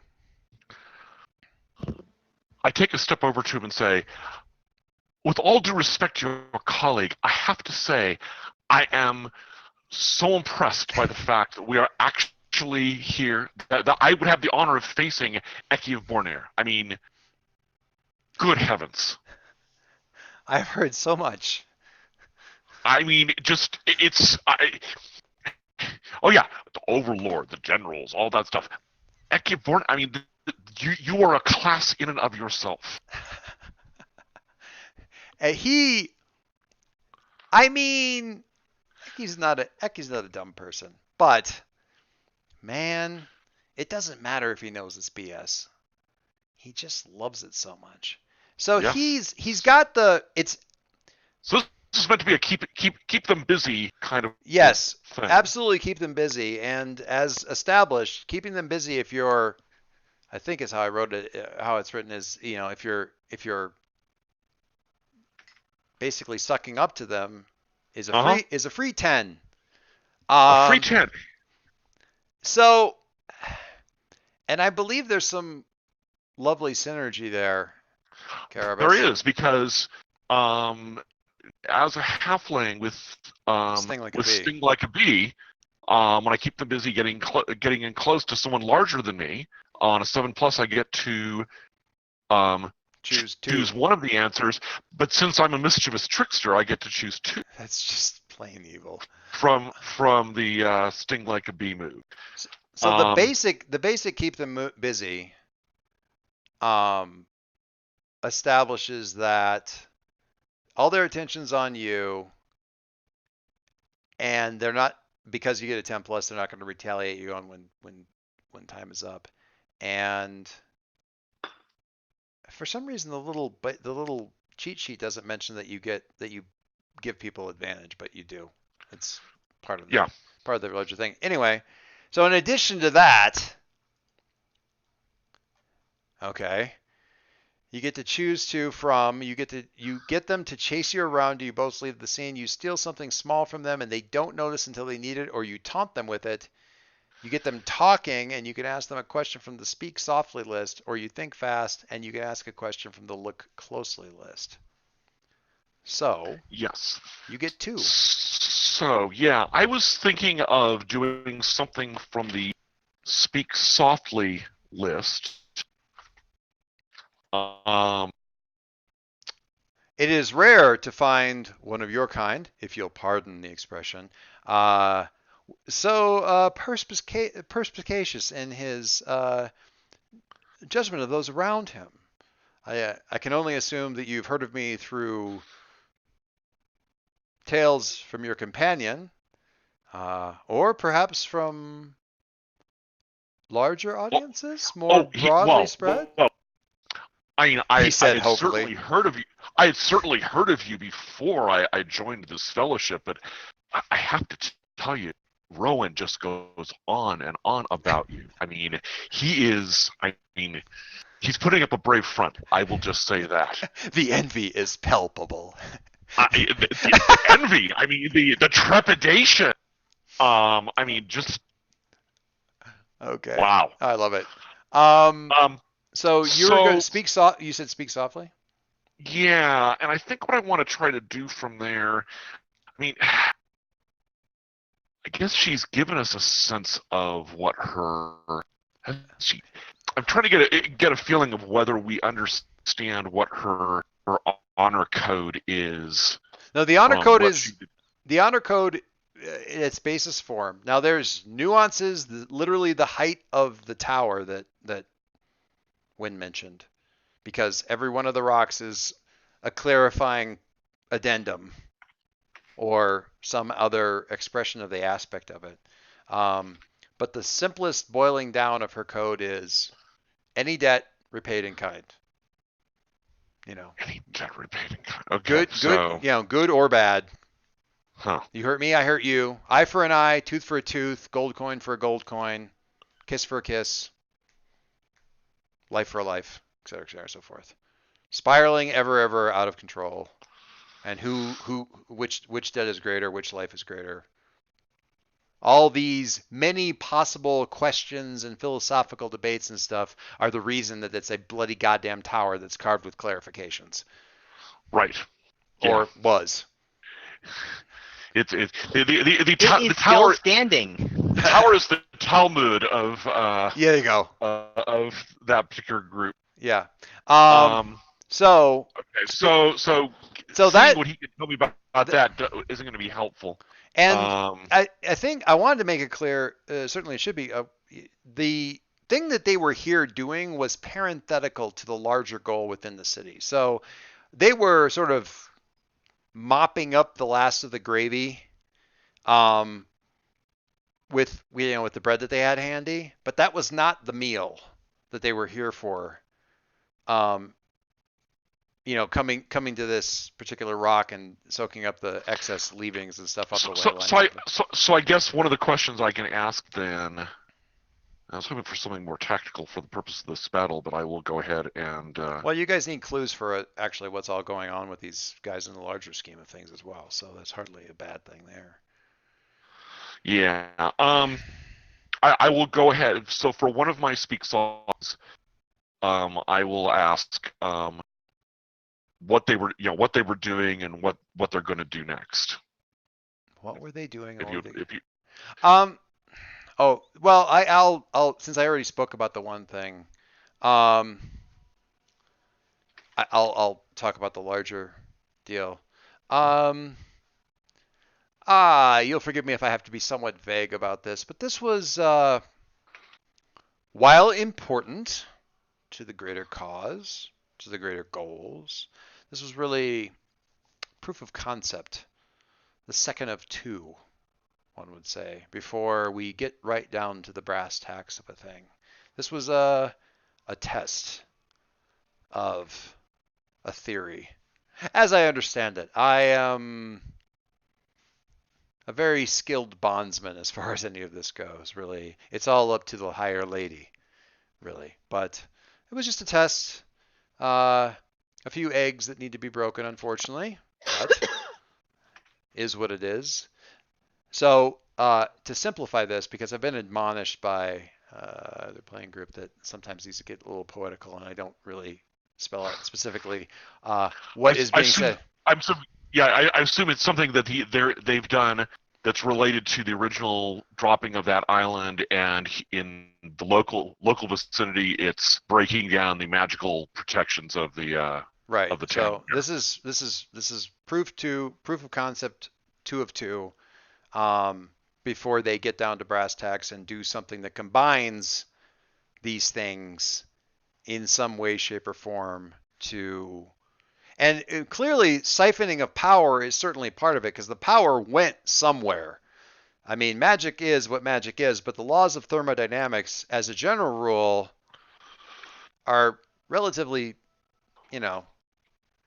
demanding. They will eventually get their payments. So the energy had to have gone somewhere that was keeping the island afloat, that was protecting the city, that was keeping those statues up without. Although the engineering is doing a fairly good job of that, at least thus far. So the energy had to go somewhere, and that's at least part of what's going on. But yeah, put the first event, add it to the second event, and you have what they're something, a question mark in the shape of those two things added together. Okie dokie. So there you go, as far as that goes. For the second sting like a bee, that flat emerald cut gem is kind of small. It is. I mean, if they're probably going to need it really quickly, which means it's not going to be a long-term thing. But 4x2 is a pretty good-sized thing. It's right in the palm of his hand. But if that's what you want to go, you're right. He is probably going to notice it quite quickly. But do you have something that would make sense to Indiana Jones sandbag trick it? Yeah, substitution. I'm sure you have something in your pocket. I'm sure I've got something in my pocket. I'm trying to think of something in appropriate size and weight that I would have in my pocket. You'd have to give up your pocket watch. It's an awfully large pocket watch, but What about the bag of catmint? Not quite heavy enough. No, this is not crazy talk time, and we're not that desperate. Sure, I will do the pocket watch, because there's certainly a line that can be used there. If that's what he has in his hand. So okay. So how do you what is the conversation that leads up to you sort of having a artful, an artful I'm like, what is this like? How do you? All he needs to do is bow over his hand.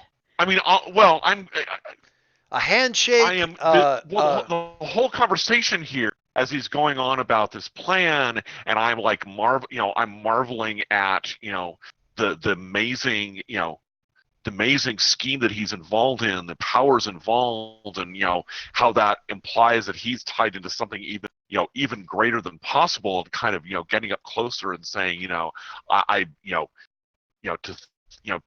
this is certainly exactly the sort of audacious, the most skilled harbinger in the world, as someone I know very closely has referred to you as. This is exactly the sort of thing.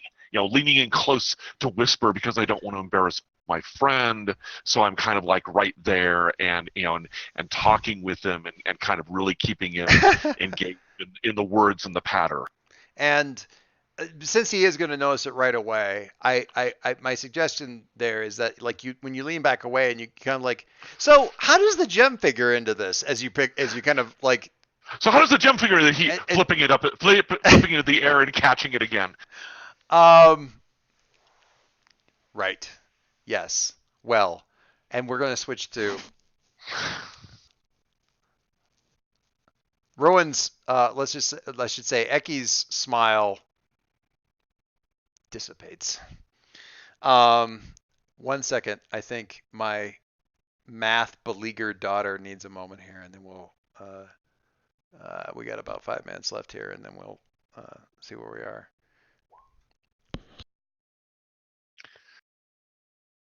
I think where we are is with more things attacking us than were attacking us at the beginning of the session.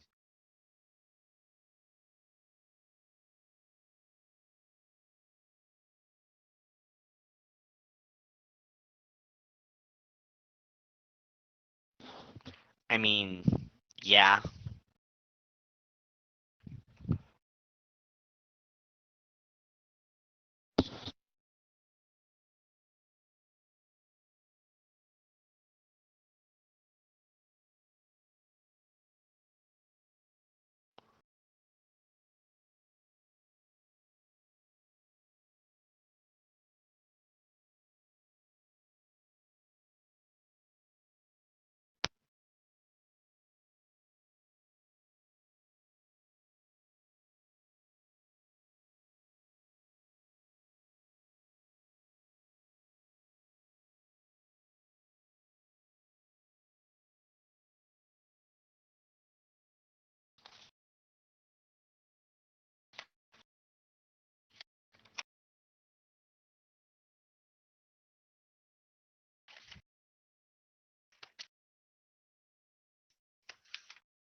Testing again.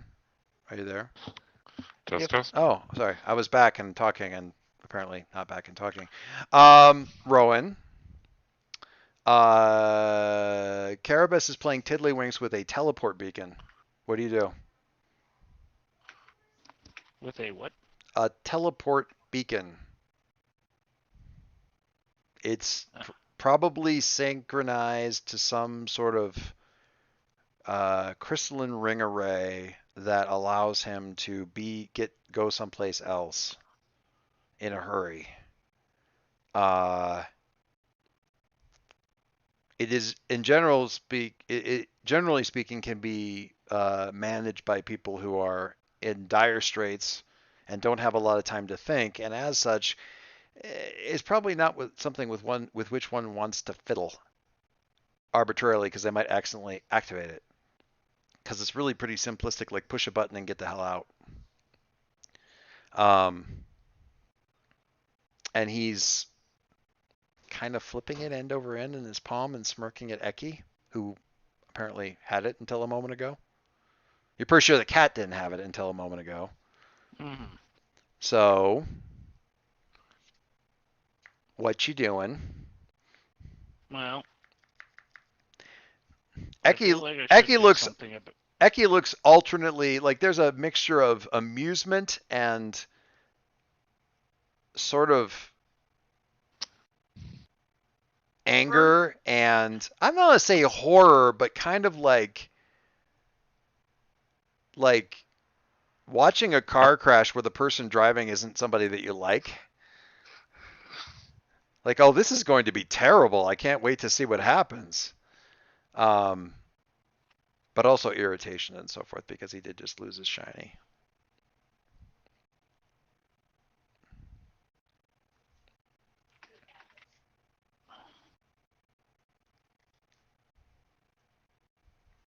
Or if it's late, we can pause right here with Garabus and the Stone and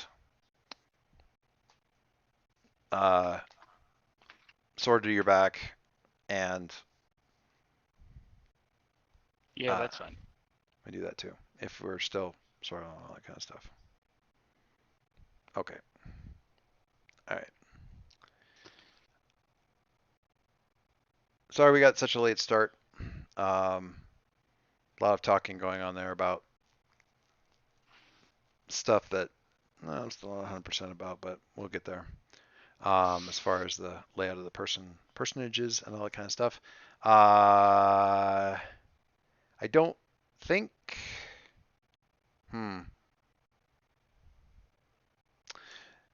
There are questions. Ooh.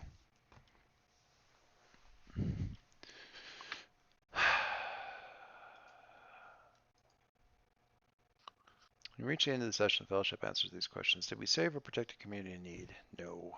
Did we strike a blow against the Overlord and their minions? Did we learn about I stole a gem. You stole a gem. And, okay. And Win actually literally struck had a blow struck on his behalf. I think that's meant in the more larger metaphorical strike a blow for the sake of freedom, like move the. I feel very freed by striking that blow.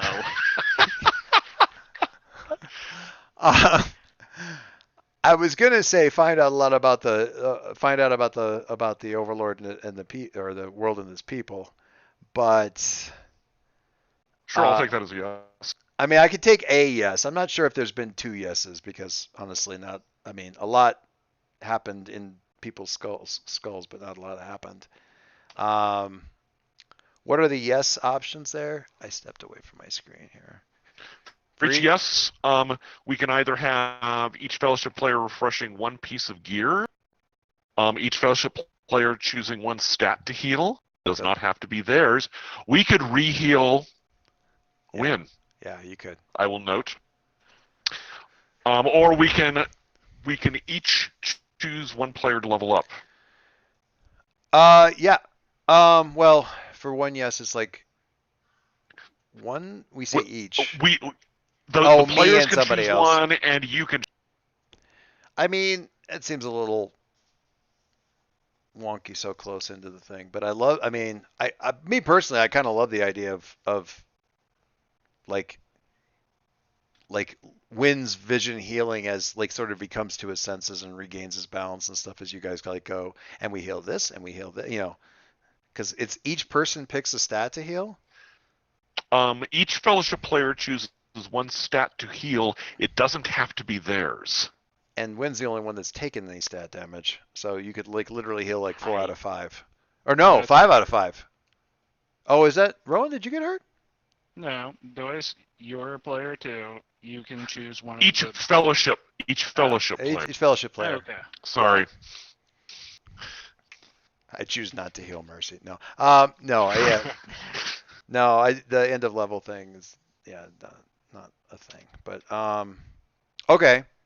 I mean, so yeah. What do you guys want to do? I mean, I like that. I think that's a really neat way of like kind of pulling Win back out of this craziness. Like kind of mechanically putting a like even more weight behind Anne's shout at him to pull him back out of that the fugue state. That I like seems that. legit.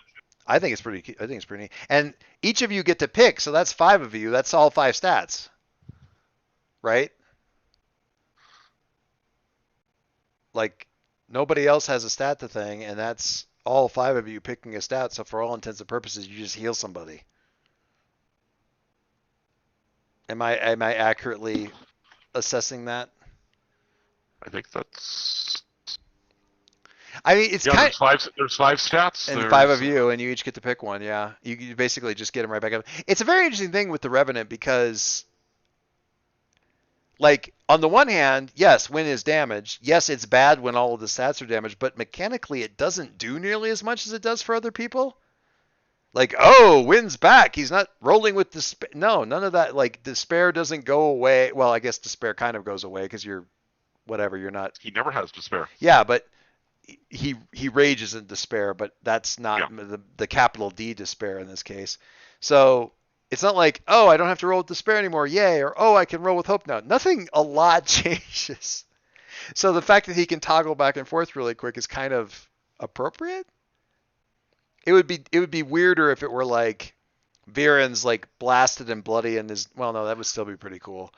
Yeah, it's hard to think. You know, you get the idea where somebody's like just completely like just Indiana Jones crap beat out of him and goes from that to perfectly healthy in like an instant. But with it makes perfect sense, or at least it works narratively, Yep. whatever, conceptually. All right, we do that thing. Hopefully, we actually get you out of the sodding forges next session. That'd be good. It's where I expected to be, but we didn't get there. I apologize. We did get a late start, and that's on me. We were talking a lot about your guys' stats and the threat to the world that I foolishly decided to introduce in the first fight, and some other stuff. So yeah. Anyway, as always, a pleasure to interact with all y'all and all that kind of stuff. And I will thank you Hey, for Doise. that. Yes, sir. Are you recording still? No. Yes, 1 second. Nope. Wait. What the hell is the